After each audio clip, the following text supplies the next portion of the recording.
COVID in the community causing heartache. Stop Asian hate! In more ways than one. Attacks on the AAPI community spiking since the start of the pandemic. They've shot up 2 spas here in Zone 2. So we need to make sure if we have any Asian spas, we need to be checking on them. My head designer was told that he was responsible for the China virus. Did you just say, go back to China? Is that what you said? You said communist China? Oh, isn't that where you're from? And it's leaving behind scars that run deep. Very scary. You don't feel safe living in America. 5 on Your Side takes a look at the rise in hate crimes against the AAPI community, why the current surge in attacks is nothing new, what needs to happen to bring about positive change, and how those in the community embrace living in St. Louis while celebrating their roots.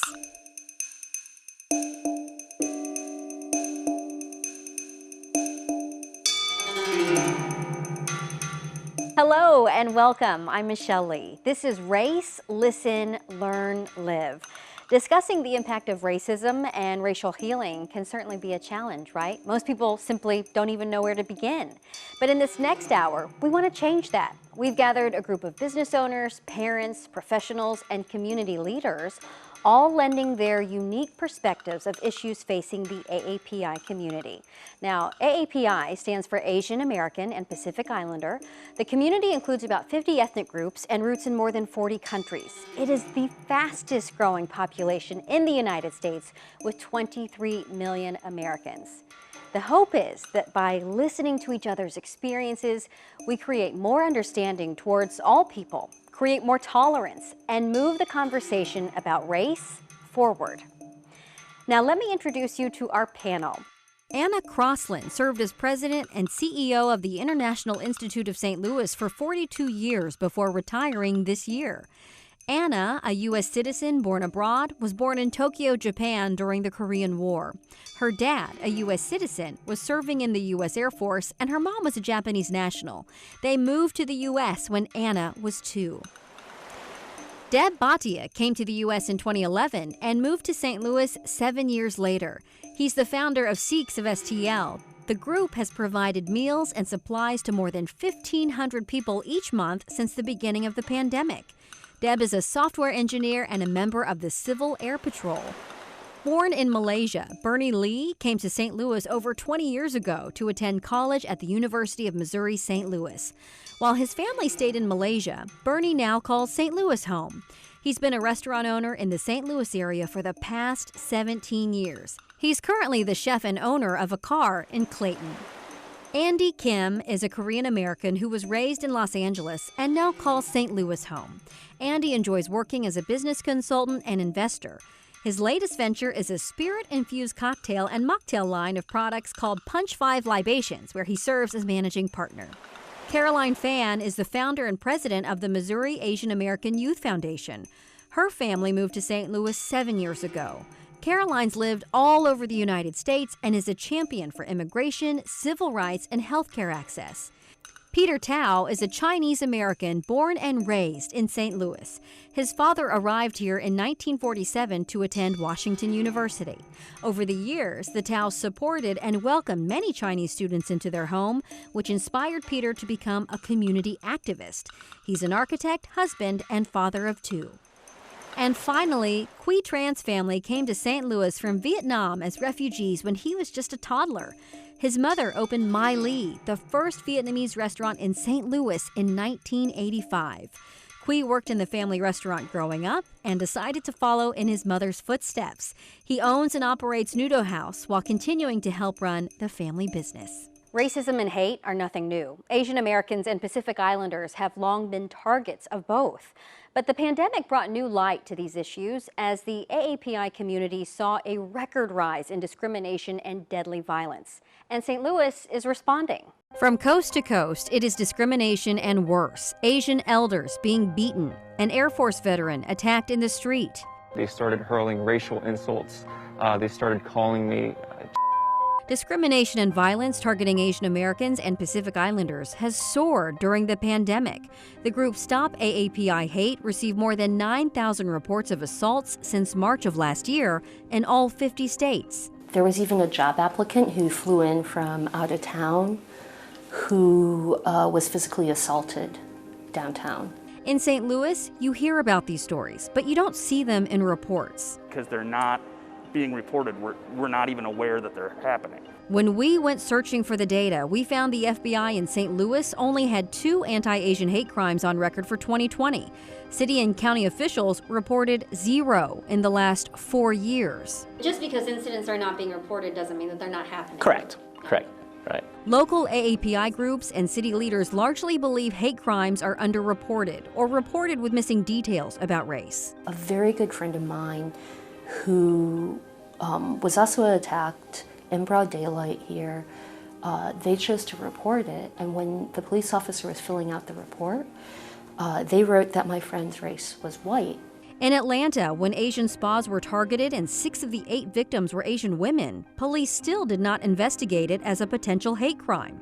Sounds familiar to Tyler Menisco. His sister Tori was followed and murdered in front of her own South St. Louis home in August. She was made uncomfortable by men giving her attention she didn't want. Her Asian race based on her being a woman.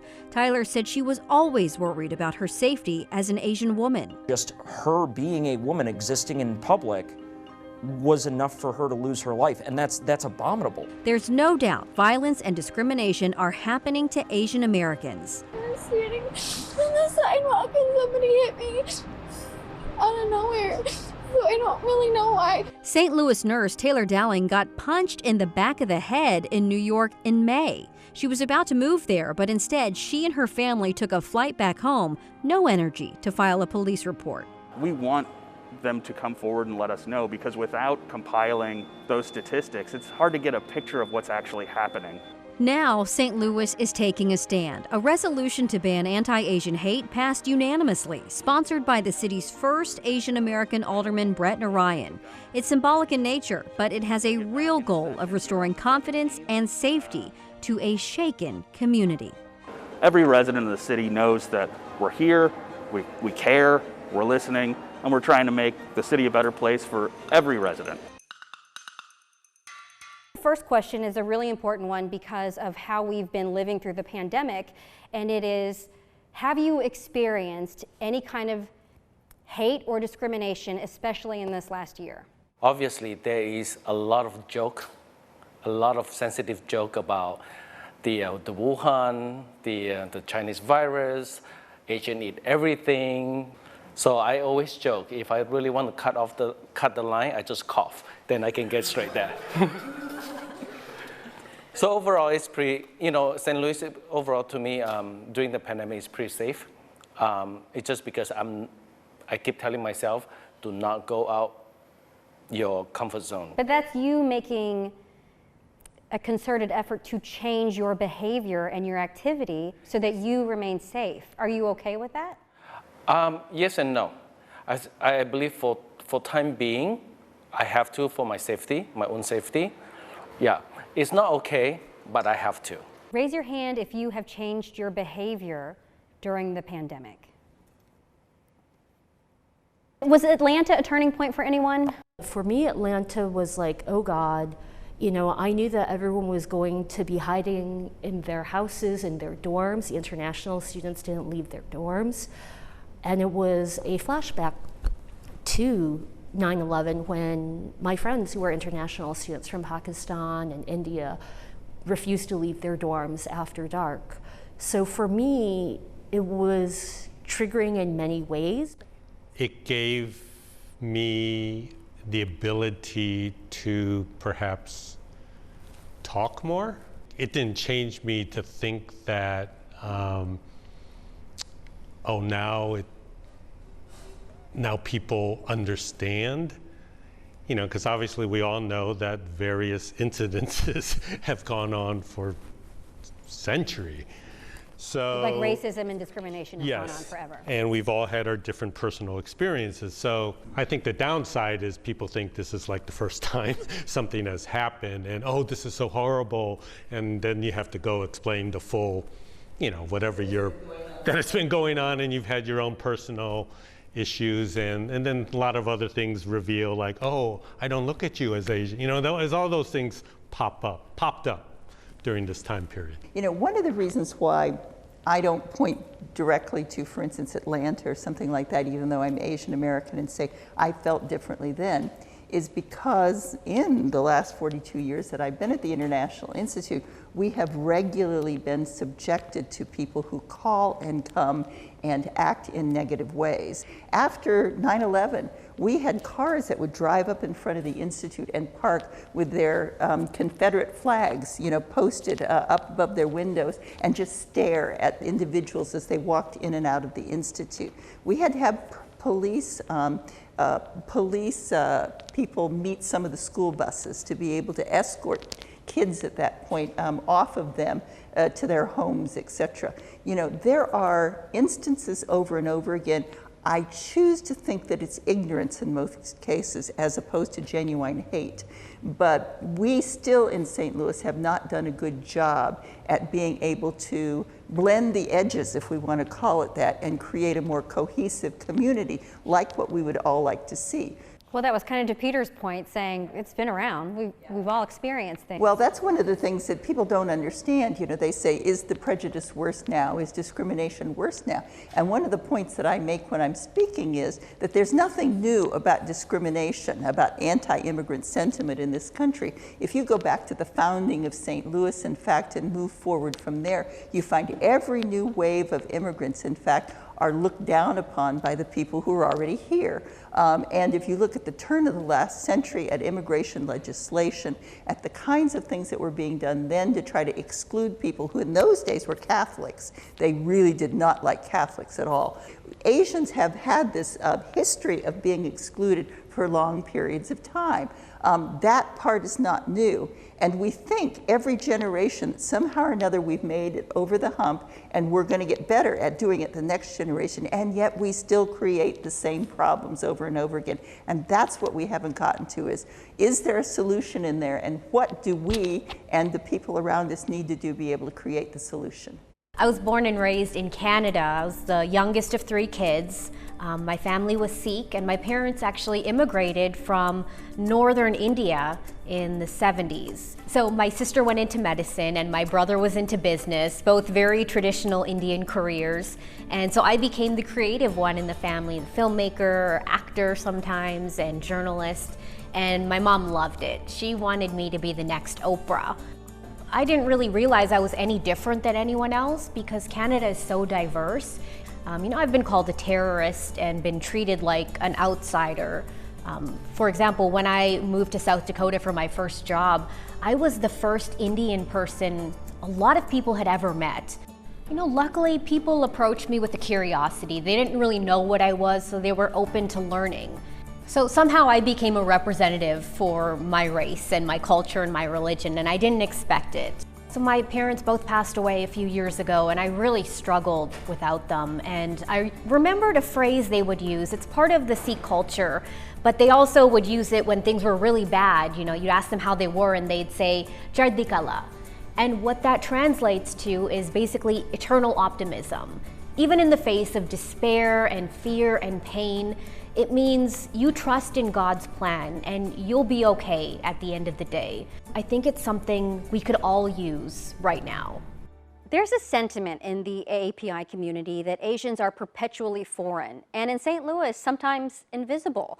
But Ahmad Hicks is introducing us to a family who came here with nothing and built a family empire that is supporting others and lasting generations. Favorites is the hot braised chicken, the chicken wings, the fried rice. Each meal is flipped into perfection. She loves cooking, and I'd say of all her siblings, she has probably the most passion.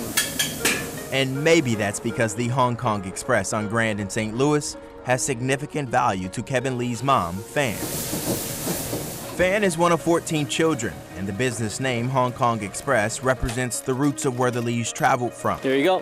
Thanks.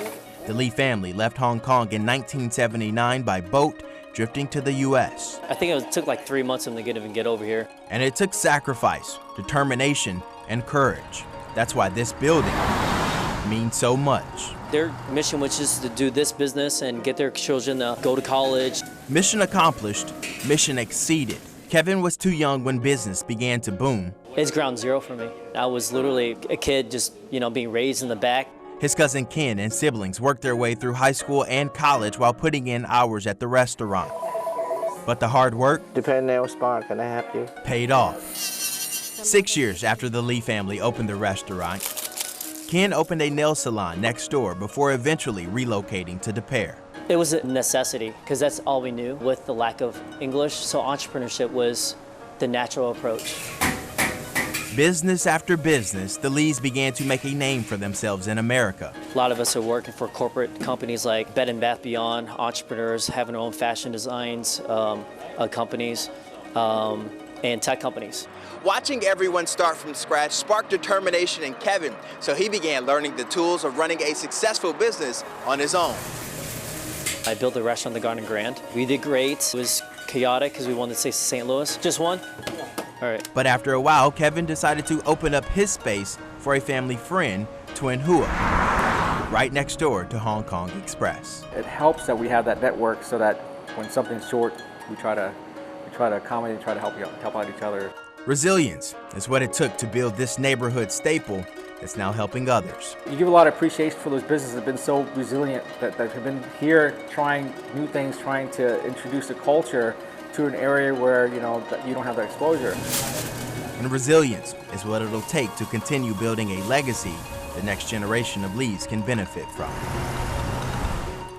While some AAPI businesses have stood the test of time and continue to serve generation after generation, others have not been so lucky. Sometimes there's a drop in demand and customers. Other times these businesses are torn down to make way for what some call progress. Several AAPI businesses have been bulldozed along Olive Boulevard near I-170 in University City, and this is to make way for a new shopping development anchored by a Costco. Gone now are a Vietnamese restaurant, Asian karaoke bar and lounge, Japanese sushi eatery, an insurance office for an agent of Asian descent, and even the city's only Korean Catholic church. This brings out a lot of mixed feelings from our panel. If I were Korean and I'm a Korean architect, do I feel like I should be in a Korean town? Do I feel like I should be in Olive just because there happens, I guess the real question is, how did these places evolve? I'm not advocating that someone's done, I might advocate that someone's done them wrong, the little businesses, and overlooking the importance of the little businesses who were there, and Asian for the most part, to get to allow a Costco to come. I mean, that's just a whole small business thing as well. So I'm conflicted. I'm not conflicted. I kind of see the benefits of both. I'm going to drop a hot take as someone who spent 2 to 3 years organizing against the big box store and for all the immigrant-owned and small mom and pop businesses on Olive, right?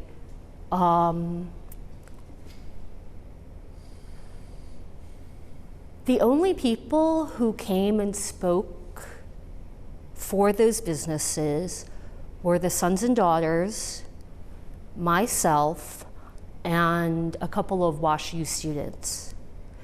And it's one thing to say that we should all come together.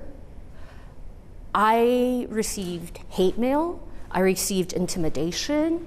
I'm the one who went and translated for those businesses everything that was going on because U City did not do that. And they did not keep those businesses informed about the various stages of the project. And I'm a little salty about that. Caroline, can I ask you, what is, and this is my ignorance. Yeah. What is bad about Costco going in where it's... There's nothing intrinsically bad about Costco. What it is a erasure of Asian American history that has existed forever, right? Like, so let's talk about Hop Alley. Let's talk about the Bank of America building a block over. That used to be Asian American businesses, and the reason why there was an ethnic enclave is because, frankly, the white people were afraid of the yellow peril, and they shunted all of the Chinese Americans, because it was largely Chinese Americans at the time. And so it's not that a Costco is inherently bad, it's that that is actually the third commercial Chinatown. And I am really tired of this erasure. The erasure of Hop Alley, Caroline is talking about St. Louis's first and now demolished Chinatown. From the 1870s to 1966, Hop Alley was filled with thriving businesses owned by Chinese St. Louisans. Along 7th, 8th, Market, and Walnut Streets, you could find stores, groceries, laundry service, restaurants, and tea shops. But in 1966, city officials condemned Hop Alley in order for progress, to make way for the first Busch Stadium and some parking lots. Many of those displaced Chinese Americans ended up moving out of the city and settled along Olive Boulevard in U City. Sound familiar? Well, that's the area that's getting demolished for big development, leaving many AAPI businesses and groups to look again for another place. Has the city been supportive of Asian businesses? What could it do better? Here's a funny story. It's not funny, but it is. In the 90s, when I had started our business, and then there was a few other Asian-owned businesses, and this whole MBE minority program had started. The Asians were not thought about. Not to say that they weren't necessarily included, they just weren't thought about. So a group of us, Austin Tao, who's was a landscape architect, retired, and there's 4 of us went down to City Hall, and we met with the Board of Public Service. And we said, why are you not carrying or including our businesses? Because you're setting up this program to provide some opportunity. And this is the same thing that goes on with disparity reports, et cetera. They then kind of thought about it, and they said, well, you're such a small percentage. And because you're such a small percentage, you're not a minority. And we just kind of said, well, doesn't that make us more of a minority? Doesn't it make us a double minority? Right. It was a concept that couldn't be understood. So, fast forward to now, when you have these disparity reports that go on by the city, the county, whether it be MSD, et cetera, they, again, do this percentages thing, and it's purely the percentages of those who are certified who then participate. And if you're not certified or not participating, then you're not a percentage that really shows up in the report, because they haven't prevented you from doing anything, but they haven't necessarily taken the proactive effort to include. So that's why these disparity reports always make it sound like everything is, generally, it's a defensive report. It's very defensive to make sure that we haven't done anything that someone can come to us and say, you didn't give us an opportunity. Isn't it also the case that, that the percentages in the disparity report that they used as a basis were done based on past data? Yes, it's and not forward thinking at all. The community is growing at such a rate that it's going to be underrepresented in terms of percentages at what they've set. And so while they are in there, they are not in there at a representative sample. There's another kind of funniness in the middle of it, which is that you can't be a DBE, a disadvantaged business entity, unless you're an MBE also. And if you were to look at the Middle Eastern population and the Afghans, for instance, they show up as white. They're within the white category. They are not Asian, for instance. And so they can't qualify as MBEs, and therefore they can't qualify as DBEs. And I've said over and over again, if you talk about a group in St. Louis that are discriminated against, it's the Muslim population and the Afghans that are coming, and yet they're not going to be able to qualify as MBEs. I am one of many family members who fled Vietnam back in 1975, and I was actually the youngest member of the family at that time. We fled when Saigon actually fell, so we were one of the original boat people. We ended up in St. Louis thanks to some very generous families who sponsored us from St. Catherine La Prairie Parish. We came here with nothing, just like the clothes on our backs, a couple of photos, and a statue of Mary. So growing up, I knew that I had a burden to carry, and that was the fact that my family did this for us, for me, for future generations of our family, to go ahead and have this chance to be in America. My first brush with racism that I can remember was when I was really, really young. I wasn't even in school yet. And like a group of boys on bikes were yelling and screaming and making fun of our family. And I just remember standing there and I didn't quite understand what was going on, but I knew that my aunts and my uncles, who are a little older than me, were getting very mad. I think our special will do a number of things. Number one, we open the eyes of the public, general public, into the differences between different cultures within the AAPI community. And I think also this will greatly help with people actually sitting down and listening, not just hearing, but listening. The map of St. Louis is dotted with reminders of the 1904 World's Fair Exposition, which was a celebration of American conquest and progress. But the most visited attraction at the fair, built up around Filipino people, has been largely forgotten or ignored. Abby Larico takes us there. You know this part of Clayton for its charming sprawl, renowned restaurants, and million-dollar houses. The DeMunn neighborhood was also once home to the most popular event at the celebrated 1904 St. Louis World's Fair. 40 acres became the Filipino Village. And while there's no sign of it here today, for the event, around 1,200 people were brought over from the Philippines to live in replicas of their tribal communities. The fair played up the more foreign aspects of Filipino culture, treated their traditions and customs as savage and exotic oddities. Their daily lives were on display to the public. It's been called a human zoo. These people were a spectacle. But why?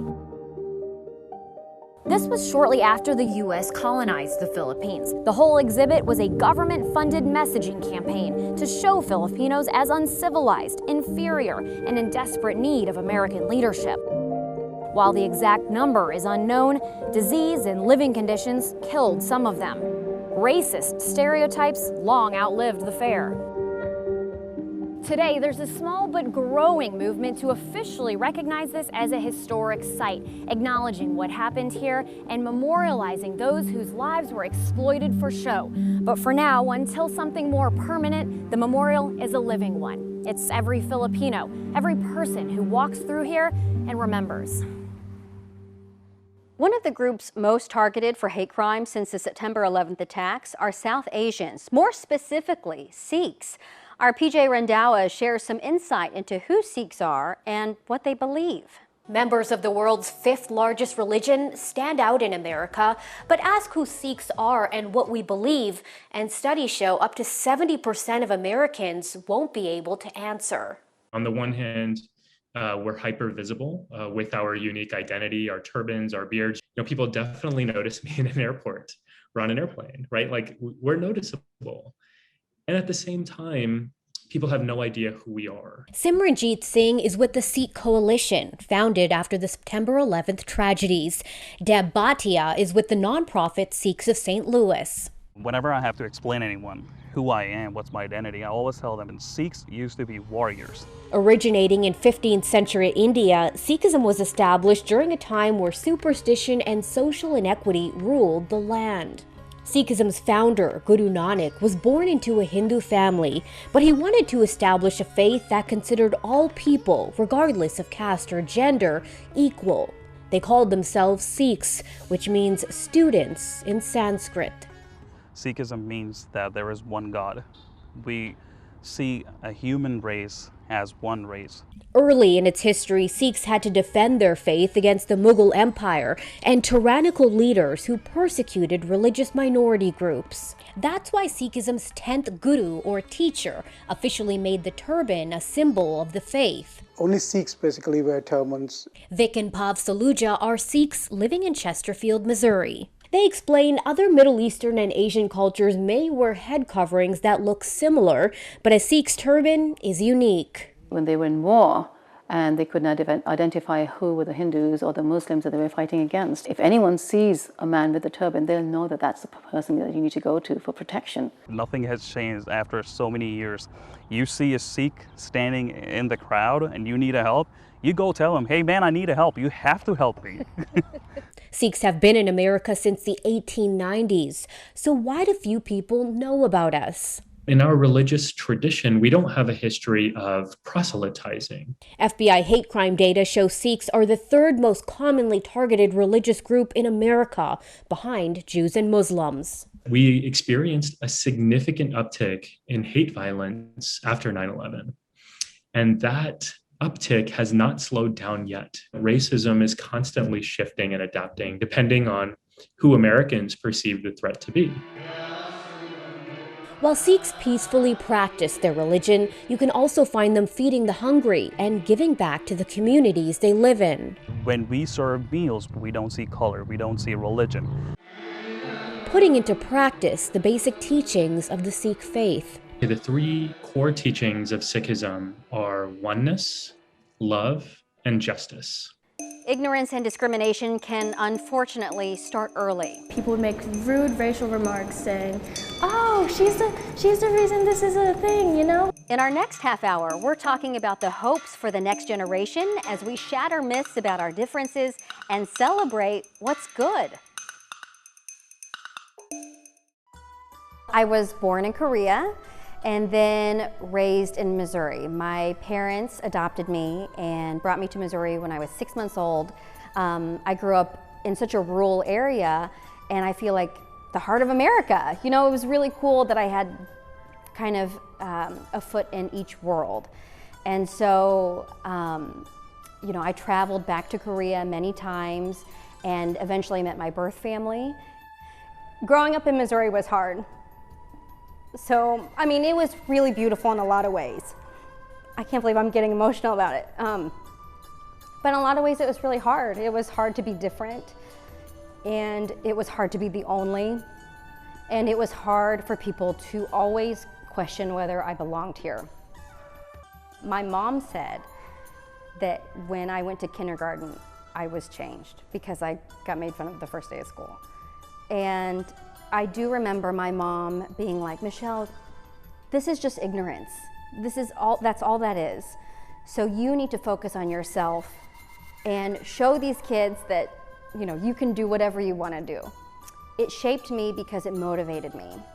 I hope people will watch the special and get the idea that we're all in it together, that it's not just how we solve issues as a community and how your neighbor's experience might be different than yours, but you're still a part of the same fabric that makes St. Louis great.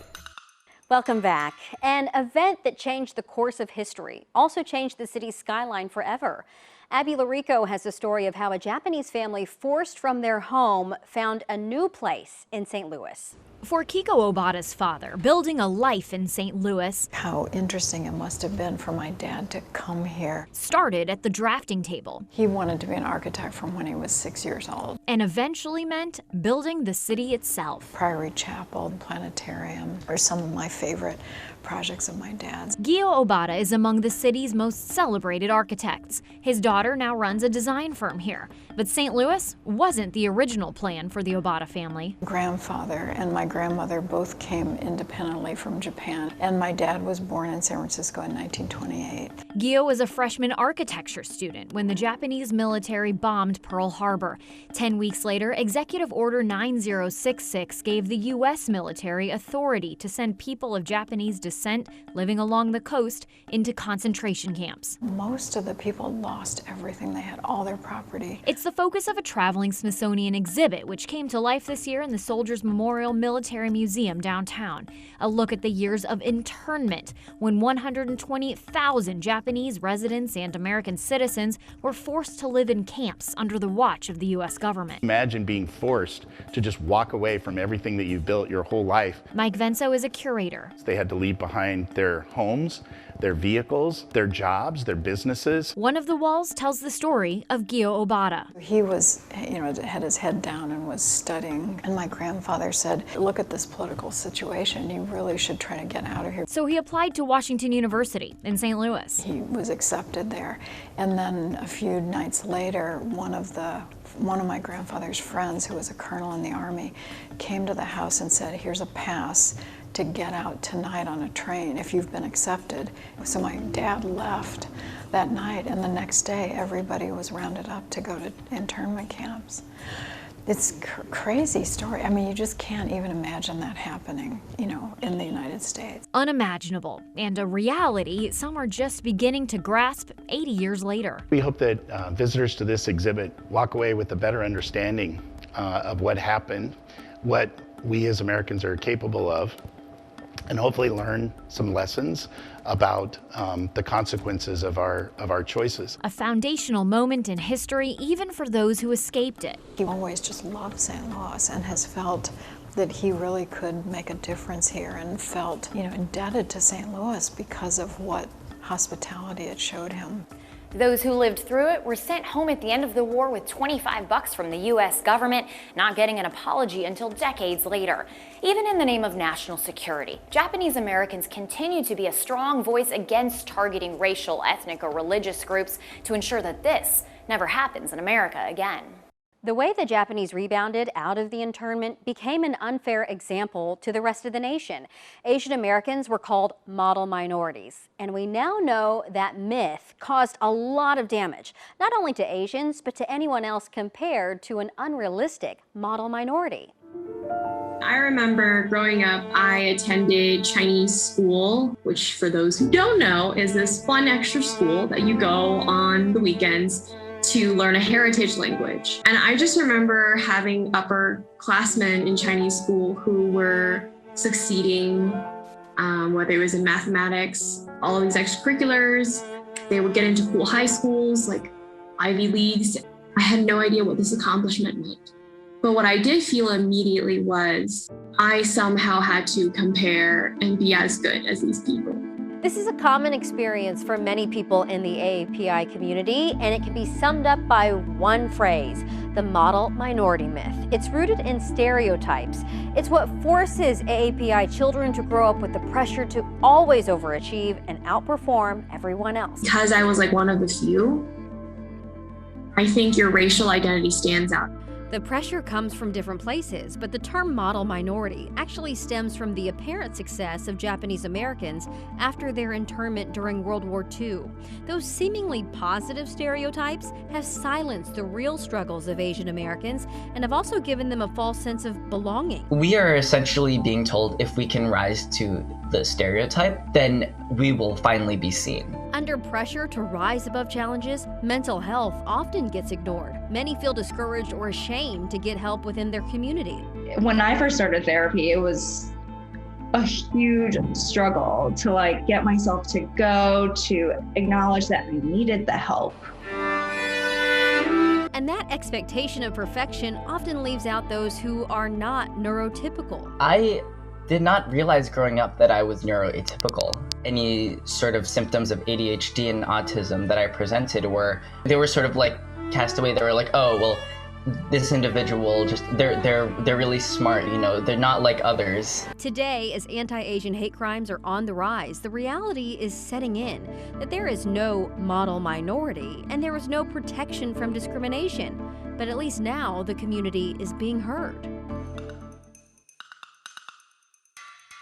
I think the idea of we are talking about, racism and inequality for Asians after the Atlanta thing is a direct impact of the whole model minority idea, right? Because, and then, it's the fear, right? It's the fear when you come to a new land, it's try to fit in. Don't be different. Don't act different. Assimilate. Right, assimilate. And I think the thing is that has hurt us more than it has helped us.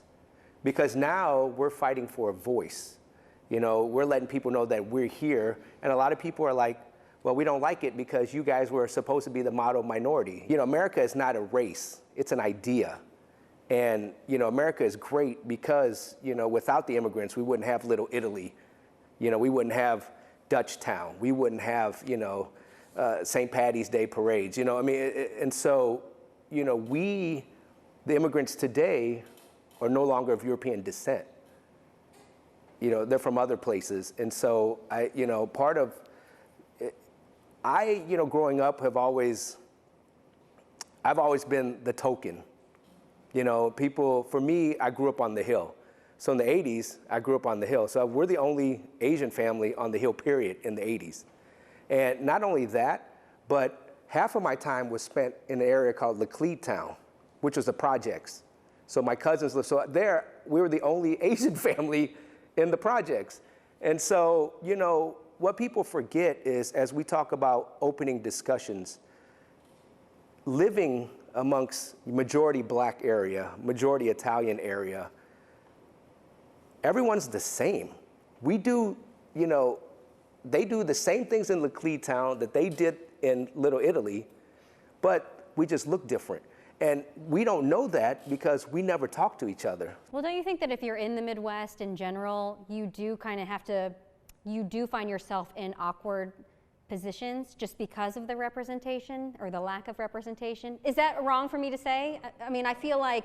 I think that's very true. I have a good friend, in fact, who's an attorney, a partner at firm here, and he was raised in a little town in Iowa where he's an Indian American. He was born there, but his father was a medical student who came over here and paid off part of his debt by being a doctor in a small town America.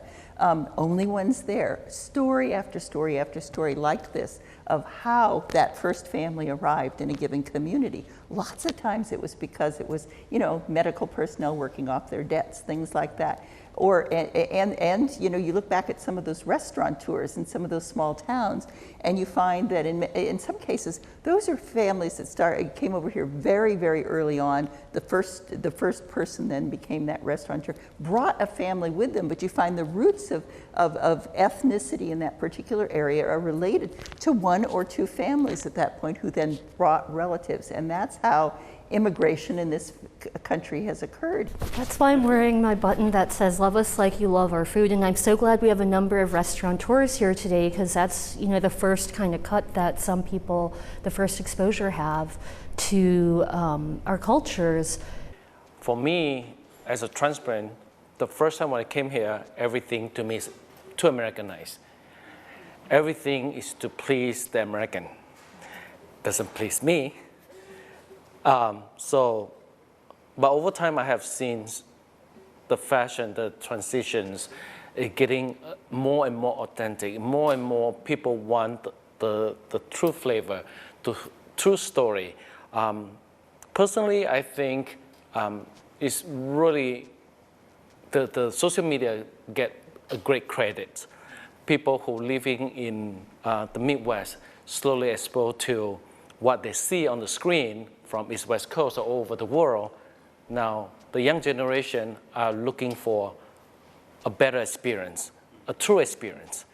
And it allowed me and allowed us to have a wider platform to showcase our heritage. I am an American. First, that's who I am. And every time I understand, it irritates us, like when someone says, "Where are you from?" This is my home. This is where I am from. What I learned from my experience, that what we can do as a community to make someone understand that what it is that I'm bringing my values to this country is something which is going to add an asset to build up this nation. Coming to the point after 9/11 in New York City, that time was a super difficult time for specifically for the Sikh community because of the turban, and mostly it was most of the stereotypes were like people walking by and they will just get beaten up because they will think that they are Muslims. We came up with a solution that we're not gonna say we're not Muslims. I'm gonna say I'm Sikh, but it's not okay to tag someone because of that and saying that, oh, he's Muslim.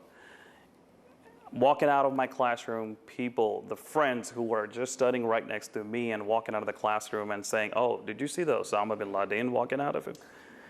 That would piss us off for sure, anyone. But in my way, I wanted to change this whole haterism and racism was into being myself. Like what I am. I'm always a happy person. I'm a stand-up comedian.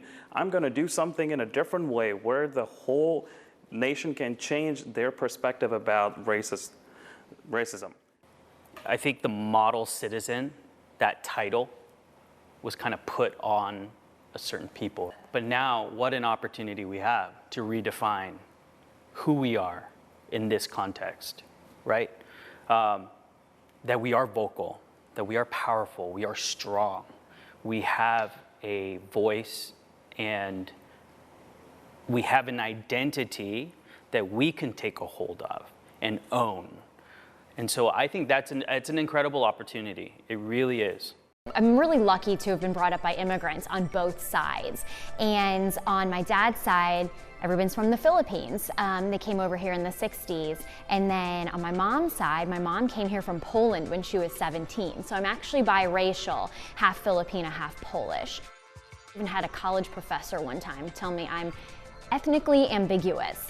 And he meant that as a good thing, I think. But it's interesting because it's hard sometimes to figure out exactly the bubble I should fill in.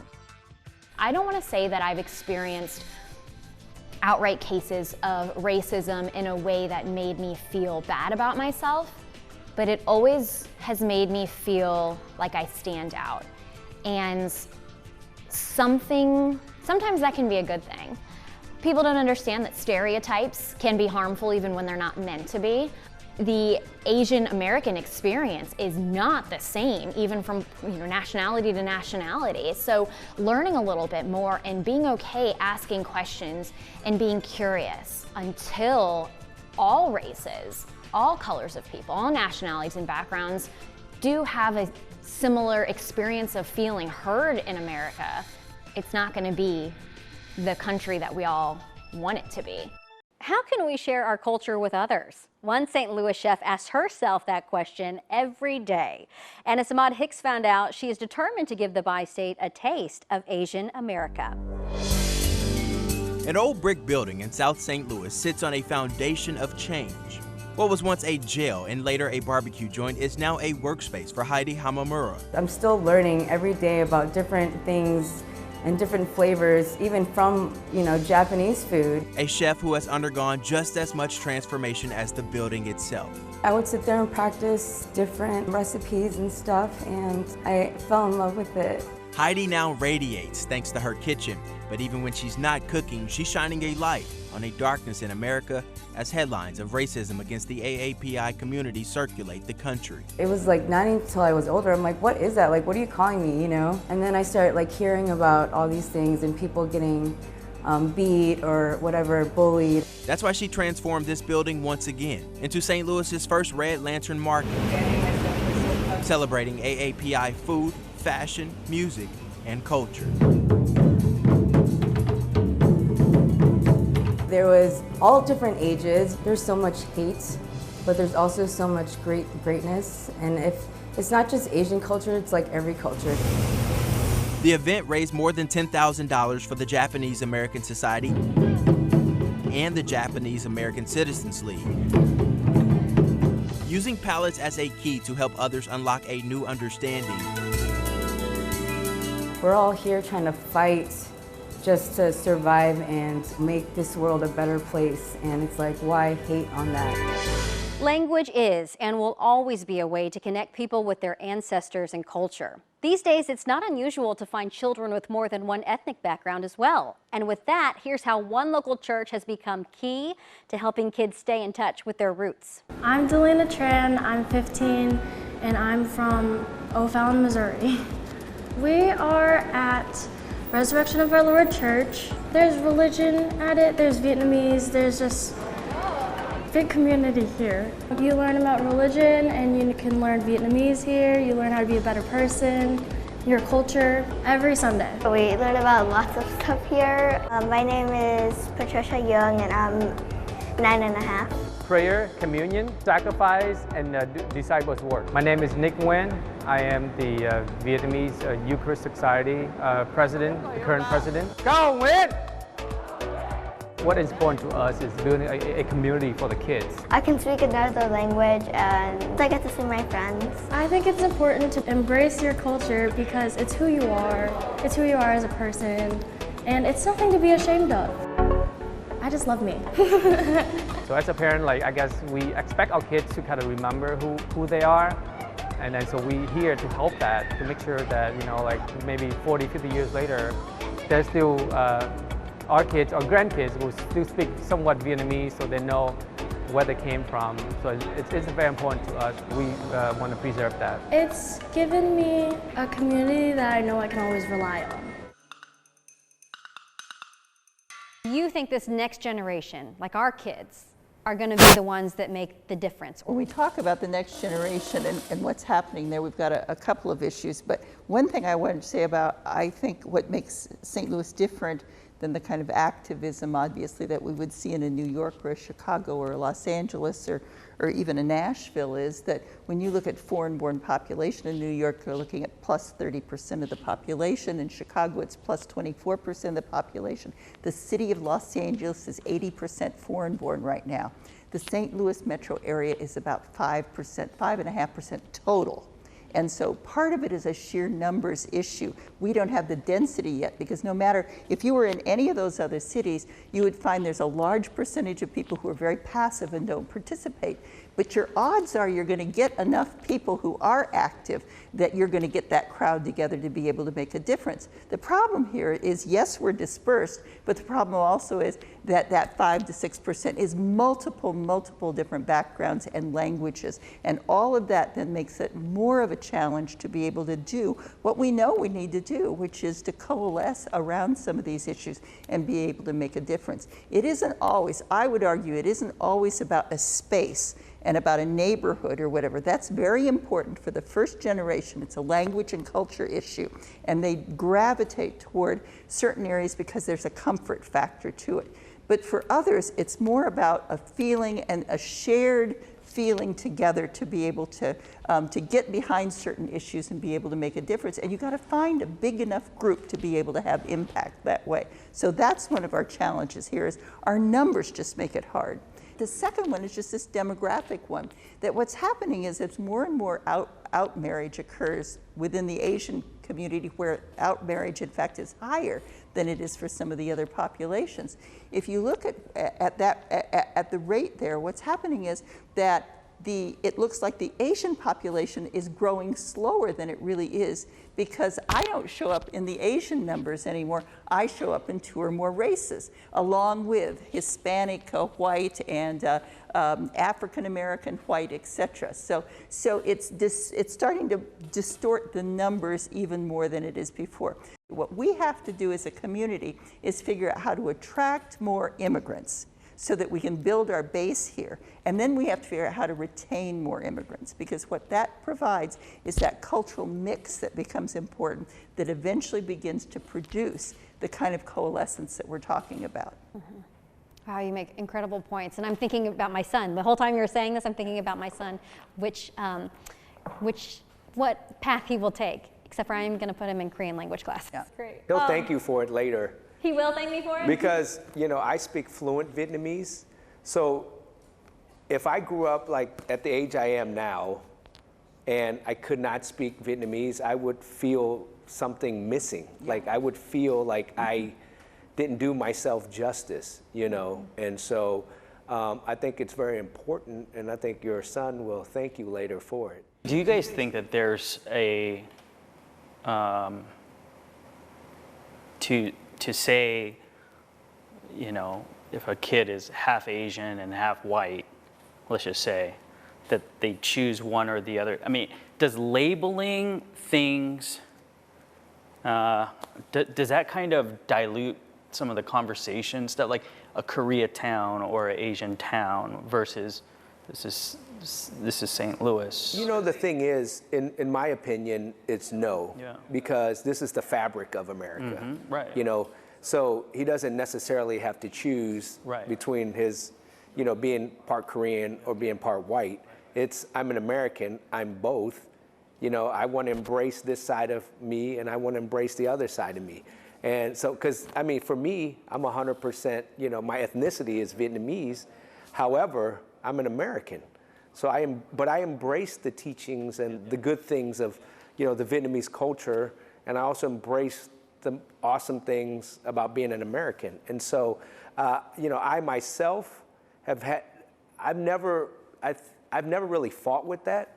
I was just like, you know what, I'm Vietnamese ethnicity, but I'm an American. So I can have my cake, I can have my pho and eat cake too. I mean, apple pie and pho, I mean, why not? You know what I mean? So that's where we've gotten lost, because we are the land of immigrants, the melting pot. The country was built, you know, if it wasn't for the Italians, we wouldn't have this. If it wasn't for the Chinese, we wouldn't have this. If it wasn't for the Jews, the Jewish, we wouldn't have this, you know? And so I think we need to get back to understanding, like Carolyn talked about, the history, the richness of history and culture. And that's what America is built on. Well, when most people see me, they think I'm just a young black kid from South City, St. Louis. But what they don't realize is I'm actually part Korean. My grandmother was born and raised in South Korea, and she had my mother, who was born over in South Korea before moving to the States. And so my mother is 50% Korean, and I am now 1/4 because of that. I think the biggest thing growing up was just feeling accepted by your peers in your community. I went to a lot of all-black events, whether that were sporting events or just Boys and Girls Club that was predominantly black. And so when they see somebody that's not like them, that feeling of being accepted comes into play. But I think I'm just blessed, you know, to know that where my grandmother came from, how she got out and got over here to the States. I mean, it's just amazing. So it makes me really, really proud to be who I am. And I think the Asian American community is kind of an afterthought at times, and I would like to think that they're the backbone for some of the things that we do here in St. Louis and all around the United States, whether it's our beauty salon stores, the corner stores, gas stations, restaurants, you name it. They're a pivotal part of our community. We all have problems, we all go through similar struggles, but we're all human at the end of the day, no matter our race. A local DJ is bringing South Asian culture to St. Louis, from fabulous weddings at famous area landmarks to international music videos showcasing the arch. Raj Singh is bringing a touch of Bollywood to the Lou. Here's PJ Rendawa.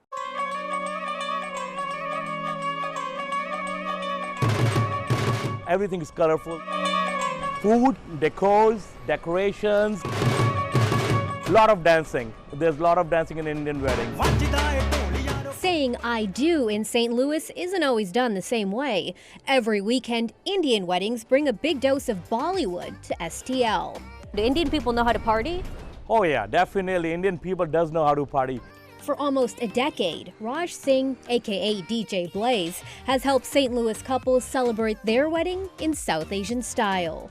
Even if you're not invited, you may have seen the wedding festivities on the streets outside of some of St. Louis's best venues. Whenever I spoke to American people, they all get excited about Indian wedding. No matter who you are, what you are, you're gonna get up and go to the dance floor.